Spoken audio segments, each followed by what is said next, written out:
정보가 있는 시사 토크쇼 장윤선의 팟짱. 안녕하세요. 장윤선입니다. 오늘은 6월 25일 목요일입니다. 박근혜 대통령이 끝내 개정국회법의 거부권을 행사하기로 결정했습니다. 공무원 연금 개혁안은 이미 통과가 됐고 세월호 시행령으로 문제가 됐던 개정국회법에 대해서는 거부권을 행사해서 결국 자신의 뜻을 관철시키겠다, 이런 태도인데요. 여당은 당시 야당과 합의 처리한 이 법안에 대해서 현재 청와대 편을 들면서 자동 폐기로 결정할 걸로 보입니다. 야당은 물론 강력 반발하겠지요. 그렇지만 여기서 꼭 짚어야 할 점이 있습니다. 바로 여당의 태도인데요. 여당이 대통령의 눈치를 보면서 자신들이 결정했던 국회 의결마저도 이렇게 무위로 돌린다면 과연 본인들이 정작 해야 하는 역할을 제대로 하고 있다, 이렇게 말할 수 있을까요? 결국 내년 총선을 앞두고 공천권에 목숨이 달린 여당 의원들은 아무리 비굴한 상황이 닥쳐도 대통령한테 찍소리 한 번 못하고 결국 대통령이 원하는 방향대로 이끌려가는 것이 아닌가 싶습니다. 너무나 비겁한 정치입니다.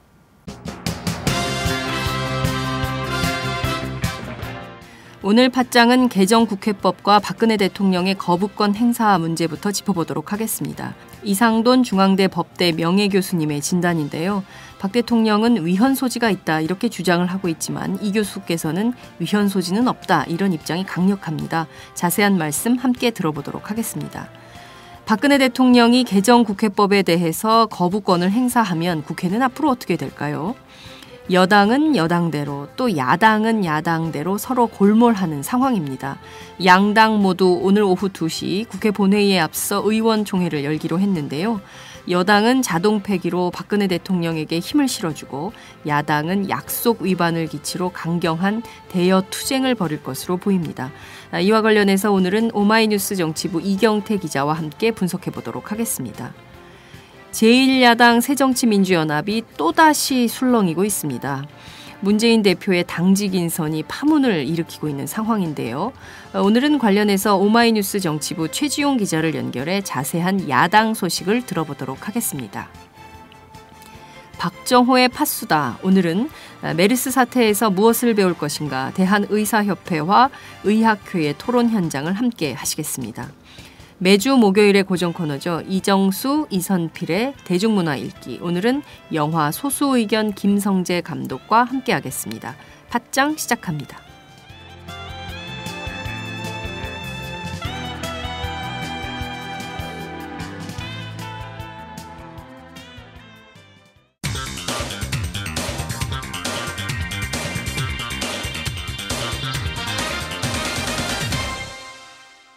전혀 다른 뉴스. 전혀 다른 뉴스 시작하겠습니다. 새정치민주연합이 혁신위원회 출범으로 당내 갈등이 좀 봉합되는 양상을 보였습니다. 그렇지만 또다시 당내 갈등이 첨예화되고 있는 이런 상황인데요. 무엇보다 문재인 대표의 최재성 사무총장 인선을 반대했던 이종걸 원내대표 등의 비노 진영이 어제 최고위원회 회의에 대거 불참하는 사태까지 빚어지기도 했습니다. 자, 오늘은 이와 관련해서 오마이뉴스 정치부에서 야당 취재를 맡고 있는 최지용 기자를 전화로 연결해서 자세한 말씀 들어보도록 하겠습니다. 최 기자 나와 계신가요? 예, 안녕하세요. 네. 자, 이종걸 원내대표가 최재성 사무총장 인사에 굉장히 강한 불만을 표출하고 있는데요. 뭐가 제일 큰 문제라고 보는 겁니까? 예, 무엇보다 이종걸 원내대표가 이제 총선을 지휘할 이제 사무총장이기 때문에 네. 이 소위 말하는 정세균계, 그러니까 범친노계로 분류되는 최재성 사무총장은 적임자가 아니다라는 주장을 펼치고 있고요. 네. 당에서 탕평 인사를 해야 하는데 그래가지고 우리 당의 개파 싸움 없이 미래로 가야 되는데 이런 인사는 좁은 미래를 가져올 것이다라고 이야기를 하고 있습니다. 말 그대로 이제 개파적인 최재성 의원의 이제 개파적 색깔 때문에 반대를 표출하고 있는 상황입니다. 네, 최재성 의원의 경우에는 그 범친노계이긴 하지만 그래도 뭐 정세균계로 훨씬 더 많이 알려져 있지 않습니까? 그러니까 예, 정세균계의 핵심 인사로 알려져 있고요. 그리고 지난 19대 국회에 들어와서 정세균계를 했다. 그러니까 벌써 3선이다 보니까 이제 누구의 특정 계파라기보다는 본인의 어떤 노선을 가질 때가 됐다 이런 좀 모습을 보였는데요. 지난번 이제 원내대표 선거를 거치면서 다시 이제 정세균계가 전폭적으로 최재성 의원을 지원을 했기 때문에 다시 뭐 정세균계로 복귀한 게 아니냐 이런 이야기들이 있었습니다. 네. 어쨌든 뭐 정세균계이기도 하고 386 대표 정치인 중에 하나이기도 하고 사실 그 정체성을 따지자면 딱히 딱 친노다 이렇게 하기도 좀 어려운 뭐 이런 측면 운동권 출신이기도 하고 말이죠. 뭐 여러 가지로 좀 분류를 해볼 수 있을 것 같은데 여하튼 지금 사무총장은 최재성 의원을 인선을 했고요. 사무부총장에는 김한길 전 대표의 비서실장을 지냈던 김관영 의원을 임명하지 않았습니까? 이렇게 해서 좀 균형을 맞춘 거 아닌가라는 생각도 좀 드는데요. 이 점은 좀 어떻게 평가가 되고 있습니까? 지금 그 김관영 의원뿐만 아니라 다른 인선까지 살펴보면 이제 문재인 대표 비서실장에 이제 박광온 의원 지난 730 이제 선거 때 이제 영입이 된 그 원내 진출한 이제 박광온 의원이 됐는데요. 박광온 의원 또한 뭐 이제 정계에 입문한 지 얼마 안 됐기 때문에 개파를 나누기는 좀 어렵지만 이 김한길 체제에서 대변인 역할을 했고 안철수 김한길의 통합 선언 때도 대변인으로서 그런 김안 체제에서의 어떤 보직을 맡았었기 때문에 약간 김한길에 분류되는 면이 있습니다. 그래서 살펴보면은 뭐 홍종학 의원 정도가 어떻게 보면 친노 라고 구분되는 지점이 있고요.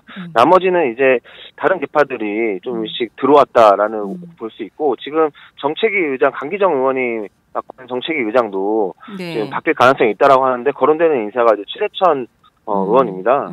그리고 최대천 의원 또한 역시 이제 비노로 분류되는 인사이기 때문에 만약 이런 식으로 인사가 진행될 경우 딱히 한쪽으로 치우친 또는 친노가 장악한 인사라고 보기에는 좀 어려운 면이 있습니다. 네, 말씀하신 대로 박광원 의원의 경우에는 이제 정계 입문한 지 얼마 안 됐고 또 MBC 앵커를 오래 하셨던 분이어서 그렇습니다. 어떻게 보면은 MBC 계파다 이렇게 볼 수도 있을 것 같은데요. 세상에 MBC 계파가 있죠. 몇 되진 않지만 그래도 제가 보기에는 방송인 언론인의 그 영역이 훨씬 더 큰 정치인으로 보이는데요. 그리고 이제 강기정 의원도 바뀐다면 최재천 의원의 경우에는 대표적인 비노 인사로 분류도 할 수 있을 것 같은데 이렇게 보면은 탕평책이다 이렇게 평가할 만한데 왜 이렇게 이번 인사에 대해서 질타하는 목소리가 커진 거죠? 아무래도 소위 말해서 이제 호남 쪽의 어떤 배려가 좀 적었고 그리고 이번 사무총장 인선이 내년 총선까지 간다라는 사무총장이 사실 뭐 총선의 어떤 정권을 쥐거나 총선의 공천을 뭐 좌지우지할 수 있는 위치는 아니지만 실무적인 역할을 다 이제 맡기 때문에 아무래도 영향을 줄 수 있다라는 게 좀 약간 민감한 사안인 것 같습니다. 그렇기 때문에 지금 뭐 이종걸 원내대표뿐만 아니라 이 호남 쪽 비노 쪽 의원들도 불만을 좀 표시하고 있는 것으로 보입니다. 그렇군요. 말씀하신 대로 지금 이 상황을 초래한 것이 문재인 대표의 책임이냐 아니면 이종걸 원내대표의 문제냐 뭐 이런 얘기들도 좀 나오는데요. 그 점은 좀 정치권 내부에서 평가가 좀 어떻습니까? 내부의 목소리는 두 가지가 다 존재하는데요. 일단은 문재인 대표가 사무총장 인선을 하면서 전제로 내세운 것이 다음 총선에 불출마할 수 있는 사람이어야 한다라는 거였습니다. 그렇기 때문에 사실 현역 의원들 중에 그 조건에 부합할 수 있는 사람이 몇이나 있겠습니까? 결국 최재성 의원이 지난 대선 때 이제 불출마 선언을 한번 했기 때문에 그걸 이제 명분 삼아서 최재성 의원의 인사를 밀어붙이려고 한 거 아니냐라고 합니다. 그런 평가들이 있고요. 실제로 다른 의원들에 대한 이 추천도 받았지만 결국 이 불출마를 해야 된다는 조건이 맞지 않았기 때문에 다른 의원들은 당연히 안 되는 수순을 밟았고요. 결국은 최재성으로 가게 되는 이 코스를 그대로 밟아왔습니다. 그런 면에서 너무 이 인사를 비좁게 자기 중심적으로 한 게 아니냐 이런 비판이 좀 있고요. 반면에 이제 이종걸 원내대표에 대한 좀 불만의 목소리가 조금 더 높은데요. 우선은 이 원내대표라는 것이 이제 의원들의 투표로 선정이 되는 것이고 당연직 최고위원이긴 하지만 어쨌든 최종 인사권은 당대표에게 있는 것인데, 원내대표가 여태까지 당직 인선에 이렇게까지 크게 개입을 한다거나, 어떤 당무를 거부하고, 이 사람 저 사람을 이제 안 쳐야 한다라는 이야기를 할 정도까지, 깊숙이 개입했던, 전례가 별로 없습니다. 그렇기 때문에, 이종걸 대표가 좀 월권을 좀 하려고 한다라는 비판도 일부 있고요. 그리고 또, 이 개파 문제 때문에 최재성 의원이 안 된다라고 주장을 했지만, 또 반대로 누구를 했으면 좋겠냐라고 했을 때 이제 우윤근 전 원내대표라든가 또는 노영민 의원이라든가 이런 사람들을 이제 이종걸 대표가 추천을 했다고 하는데요. 그럼 약간 또 모순적인 면이 있습니다. 그 두 사람은 더 최재성 의원보다 조금 더 친노의 색깔을 가졌다라고 평가를 받는 정치인들이고, 특히 노영민 친문이죠. 예, 특히 노영민 의원은 같은 경우에는 지금 비선 논란이 있을 정도로 좀 가까운 사이로 알려져 있는데, 개파 문제였다고 한다면 오히려 더 대립되는 색깔의 인사를 추천했어야 되는 거 아니냐. 그래서 지금 이종걸 대표의 반대 이유 중에는 최재성 의원과의 어떤 개인적인 사감이 작용한 게 아니냐, 이런 이야기도 나올 정도입니다. 글쎄요, 저희도 이렇게 보니까 특별하게 반대할 이유가 없는데 유독 최재성 의원 개인에 대해서만 사감을 가지고 저렇게 반대하는 게 아니냐라는 얘기들이 되게 많이 나오던데요. 이를테면 안티 최재성 아니냐, 이제 이런 얘기도 나오던데요. 이를테면 최재성 의원에 대한 개인적 사감이라는 게 뭐가 있을까요? 과거에 좀 이렇게 안 좋았던 일이 있었다고는 하는데요. 너무 옛날 일이기도 하고요. 최근 일로는 어쨌든 원내대표 경선을 두 사람이 이제 결선까지 가는 접전을 펼쳤던 사례가 있죠. 그래서 두 사람이 아주 근소한 차로 4표 차이로 이종걸 원내대표가 당선이 됐었습니다. 그렇기 때문에 당내 어떤 지분을 이제 둘이 이제 거의 반반씩 이제 나눠 가졌던 경우가 이제 최근에 이제 원내대표 선거인데요. 둘의 과거에 어떤 안 좋았던 관계가 이 원내대표 선거로 좀 다시 불거진 게 아니냐라는 이야기들이 나오고 있습니다. 네, 말씀하신 대로 사실 한국 정치에서 당내 무슨 야당, 특히 야당 사무총장 누군지 사람들 잘 알지도 못하거든요. 근데 이번에 오히려 이종걸 대표가 이렇게 당무를 거부하고 이러면서 최재성 의원의 지위를 오히려 굉장히 격상시켜 놓은 게 아닌가라는 생각도 역으로 해볼 수 있지 않나, 이런 생각이 좀 듭니다. 실제 총선 과정에서 사무총장의 역할이 있죠. 사무총장이 공천심사위원회에 사실상 이제 실무 역할을 할 수 있기 때문에 향후에 이제 본인들의 공천 문제나 이런 것들 때문에 최재성 의원의 색깔 이런 것들을 좀 문제 삼은 게 아닌가, 이런 생각도 좀 드는데, 과거에 나쁜 어떤 인식 때문에 이렇게 개인에 대해서 하는 것이 정치적으로 올바른 태도인가, 이거에 대해서는 좀 생각할 지점이 있다, 이런 생각도 좀 듭니다. 자, 이종걸 원내대표가 당무 중지하겠다, 이런 입장을 밝혔는데요. 오늘 원내대책회의 열렸는데 오늘은 나왔습니까? 예, 그렇습니다. 지금 원내대책회의를 당연직 최고위원으로서의 당무만 중지를 하는 겁니다. 원내대표의 역할은 수행을 하겠다고 이야기를 했고요. 특히 오늘 이제 대통령의 이 국회법 개정안에 대한 거부권 행사가 된 상황에서 이 원내대표가 그거를 이제 대책을 마련하지 않는다는 건 또 이제 또 책임 방기의 비판이 나올 수 있기 때문에 오늘 원내대표의 주제로 원내대책회의가 열렸고요.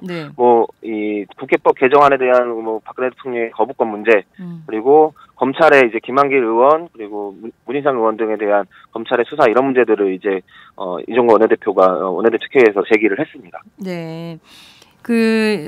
당무와 관련돼서는 안 하지만 원내대책과 관련해서는 일은 하겠다, 이제 이런 입장인 건데요. 워낙 산적한 현안들이 많기 때문에 원내대표로서 자기 책임을 회피하거나 이래서는 안 되겠다라는 생각이 좀 드는데요.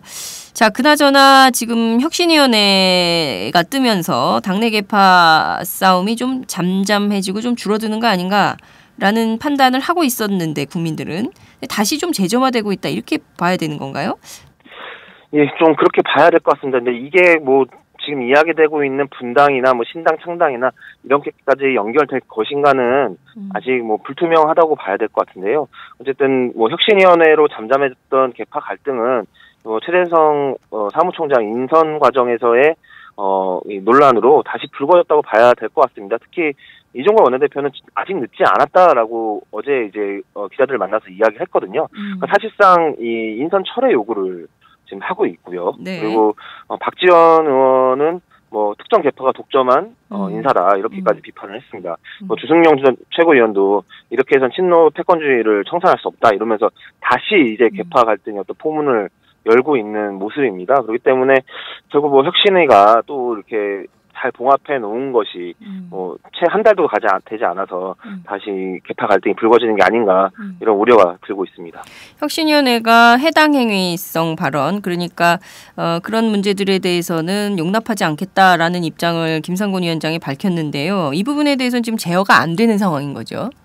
예, 그렇습니다. 뭐 오늘 이제 조경태 의원 그리고 김경영 의원에 대한 이 윤리심판원의 회의가 열리게 되어 있고요. 네. 두 사람 모두 이제 친노 비노 이런 표현으로 이제 상대 어떤 당내 어떤 집단적인 이 반발을 좀 산 발언을 했습니다. 네. 그렇기 때문에 올해는 윤리심판원이 열리는데 뭐 여태까지 나왔던 이야기들이 뭐 윤리심판원에 갈 사안들은 아니지만 사실 뭐 김상곤 혁신위원장의 어떤 그런 가이드라인이 사실상 작용하지 않고 있다라고 봐도 무방할 것 같습니다. 네, 말씀하신 대로 1차 혁신안 지난 화요일에 발표가 됐는데 뭐 이게 사실 당 안에서 큰 힘을 발휘하고 있다 이렇게 보기 어려울 것 같고 뭐 바깥의 반응도 좀 새로운 게 없는 거 아니냐 이런 비판도 제기되고 있는 건데요. 어찌됐든 뭐 그 선출직에 대해서 전체 평가를 해서 반영을 하겠다 이런 거는 좀 획기적인 거 아닌가라는 생각도 좀 드는데 당내 반응은 좀 어떻습니까?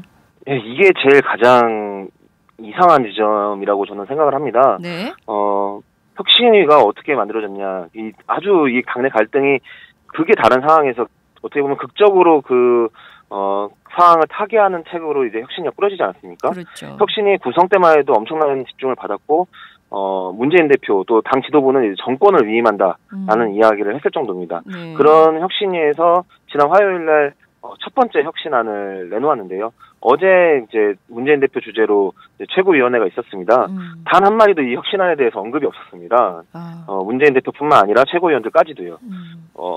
뭐 사실 이제 완성된 혁신안이 아니기 때문에 차츰차츰 뭐 더 많은 혁신안이 이제 제기가 되면은 이제 그거에 대해서 뭐 수용 가능성이라든가 어떤 평가의 네. 목소리를 낼 수 있겠지만 뭐 아직 그렇지 않아서 안 했다라는 말은 조금 약간 이상한 면이 있습니다. 특히 지금 사무총장 관련한 이 논란이 되고 있는데요. 사실 그 말씀해 주셨듯이 사무총장은 실무를 담당하는 인사입니다.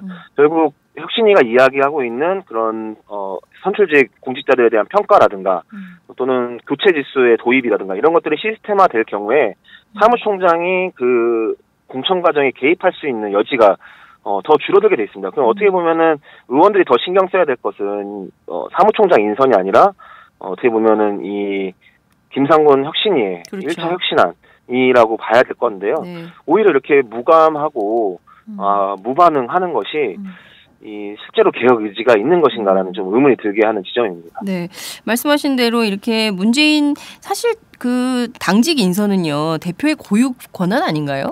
그러니까 당직 인선조차도 네. 못하면 어찌됐든 이제 본인이 참모들을 꾸려서 어쨌든 보장된 임기 기간 동안 그러니까 문재인표 개혁 혹은 문재인표 리더십을 보여줘야 되는데 이거 사람 하나 쓰는 것도 못하게 하면 이게 과연 될 수 있나. 문재인 리더십 계속 흔들게 하는 거 아닌가 당내부터. 그리고 사실상 혁신안을 무력화하려는 시도가 있는 거 아닌가 이렇게 볼 수도 있을 것 같습니다. 사실 선출직 평가위원회라는 건 제가 보기엔 굉장히 의미 있는 것 같거든요. 왜냐하면 국회의원들이 그동안 한 번도 평가를 받은 적이 없잖아요. 근데 그런 것들을 평가를 쭉 해본다는 것은 굉장히 큰 의미가 있는데 오히려 이것을 좀 축소하려는 의지나 뜻 이런 게 있는 거 아닌가 싶기도 합니다. 반면 그 호남 앞서 이제 호남 쪽 배려가 없었다 이런 그 말씀을 주셨는데요. 그 호남 의원들 특히 이제 박지원 전 원내대표를 비롯해서 호남 의원들의 발언 수위가 점점 높아지고 있는 것 같거든요. 이런 문제들에 대해서는 좀 어떻게 보십니까? 예, 뭐 특히 박지원 의원이 뭐 분당이나 신당 이야기를 계속하고 있죠. 방송에서 이제 꺼내면서 네. 이것이 좀 실제적인 움직임이 있는 것이냐, 라는 좀 의문도 좀 제기가 되고 네. 또 당내 논란이 좀 되기도 했습니다.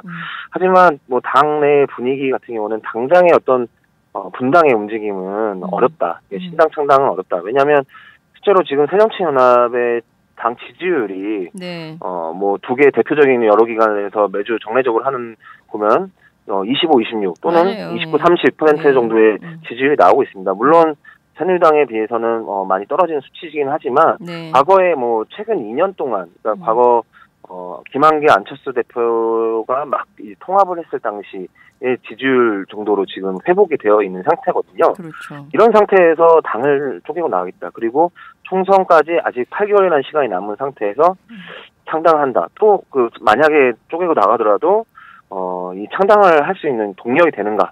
이런 부분에 대해서 상당한 의문들이 제기되고 있는 상태입니다.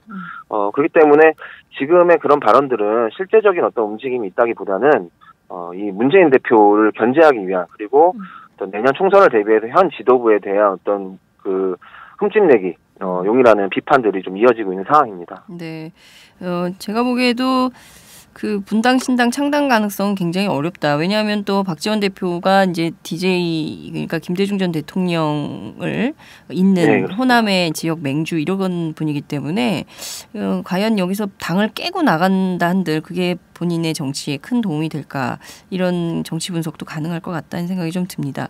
자, 그나저나 오늘 박근혜 대통령이 개정 국회법에 대해서 거부권 행사를 하기로 결정을 했는데요. 그 여당은 좀 술렁이고 있는 것 같습니다. 야당은 좀 분위기가 어떻습니까? 야당은 이게 정말 큰 전투가 치러질 것이다 이렇게 좀 준비를 하고 있는 것 같습니다. 근데 실제적으로 그 힘이 어느 정도 될지는 모르겠는데요. 일단은 오늘 2시에 예정되어 있는 본회의에 앞서서 의원총회를 열어서 이 국회법 관련한 야당의 대응 방침을 결정하기로 지금 야당은 해놓은 상태입니다.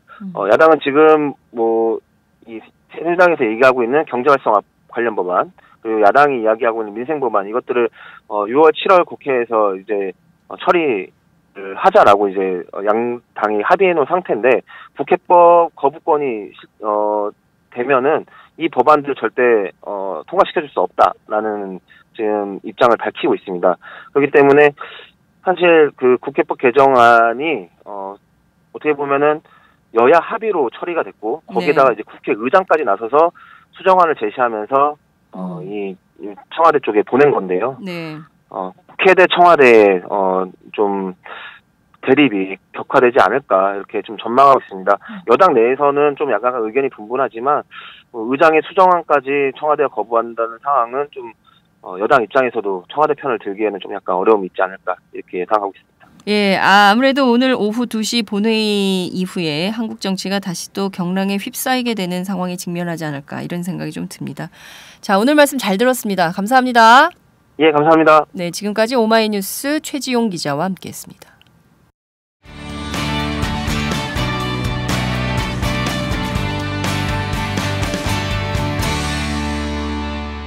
여러분께서는 지금 장윤선의 팟짱을 듣고 계십니다.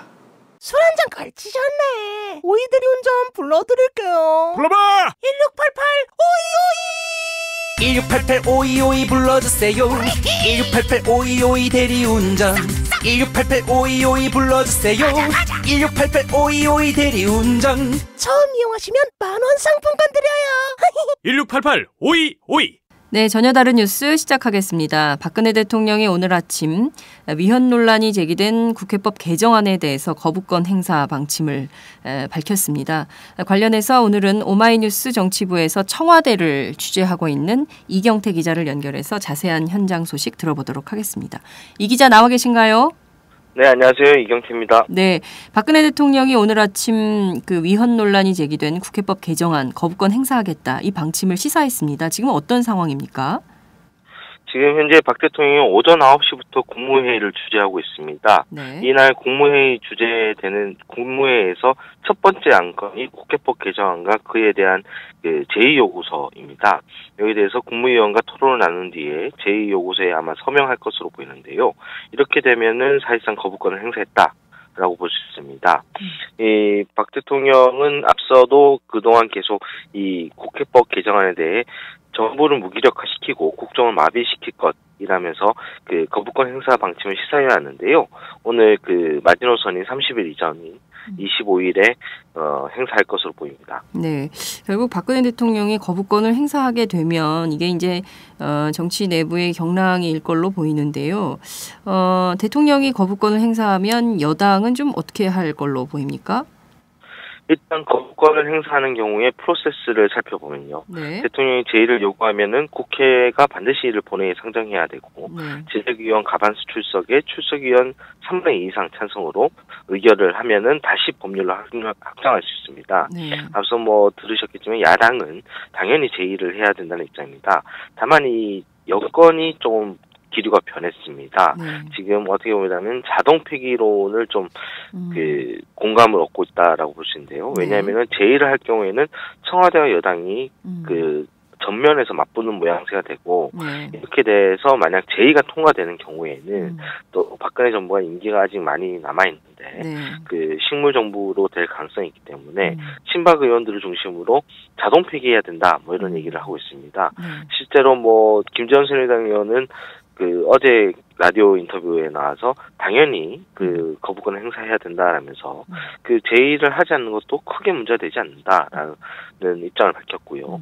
그 한교안 국무총리도 어제 국회 대정부질문에서 똑같은 얘기를 했었죠. 그렇습니다. 다만 이 비박 중심으로 해서는 좀 다른 의견이 있는데요. 이재호 새누리당 의원 같은 경우는 어제 페이스북에 글을 올려서 지금은 메르스나 가뭄 등 재난 등을 좀 더 수습하는 게 민심에 부합하다.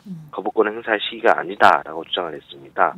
당장 뭐 친박과 비박 간에 이렇게 의견이 엇갈리고 있는 상황인데 이 유승민 원내대표가 오늘 의원총회를 소집하기로 했어요. 네. 그 유승민 원내대표가 의총을 소집하는 것은 바로 제2로 들어가는 절차를 밟기보다는 의원들의 중지를 모아서 자동 폐기 수순으로 가는 거 아니냐 뭐 이런 생각이 듭니다. 그러니까 의원들이 상당수 의원들이 이걸 제의해서는 안 된다라는 주장할 경우에는 명분을 얻게 되고 당연히 뭐 정의원 국회의장이 이 안건 국회법 개정안을 다시 한번 상정을 하더라도 그 다수당인 새누리당이 본회의장에 입장하지 않음으로써 자동으로 이 법안이 계류 상태로 그 실질적인 폐기 상태에 접어든다고 볼 수 있는 거죠.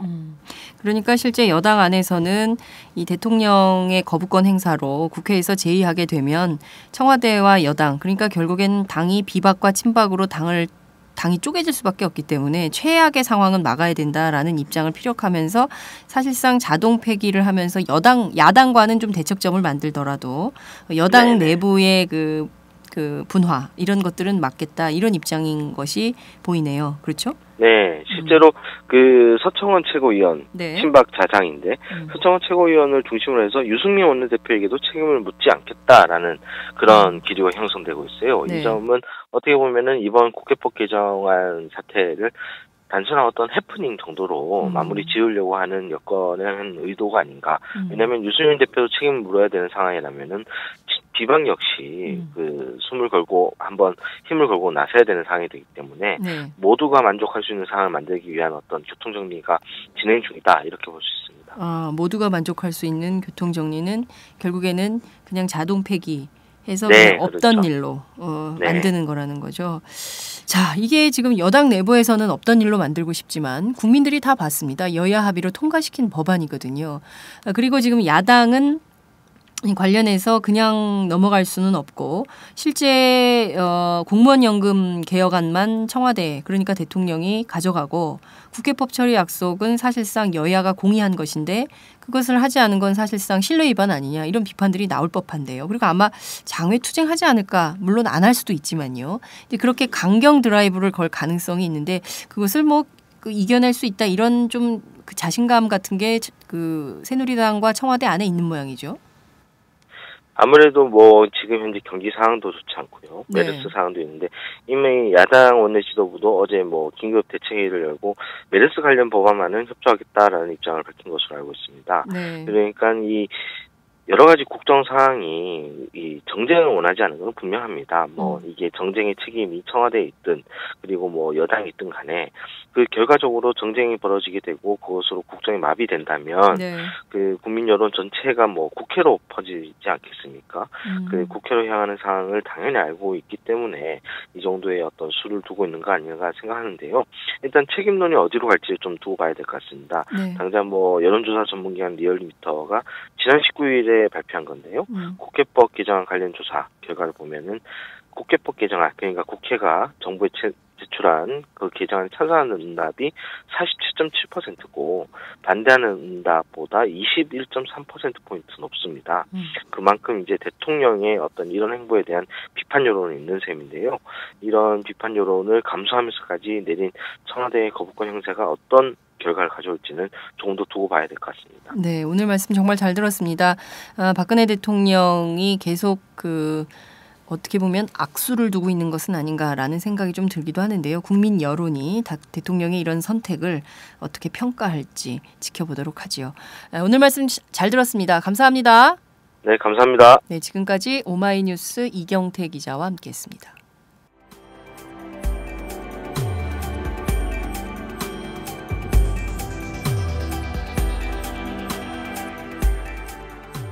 안녕하세요.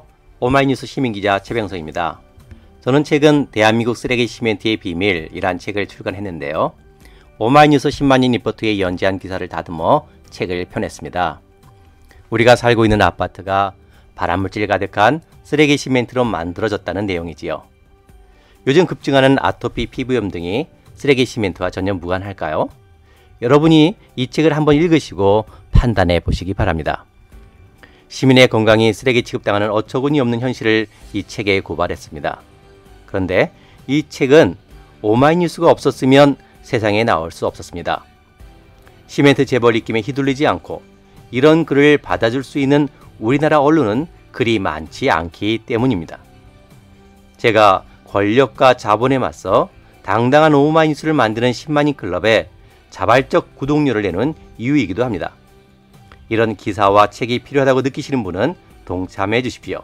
저도 10만인 클럽 회원입니다. 고맙습니다.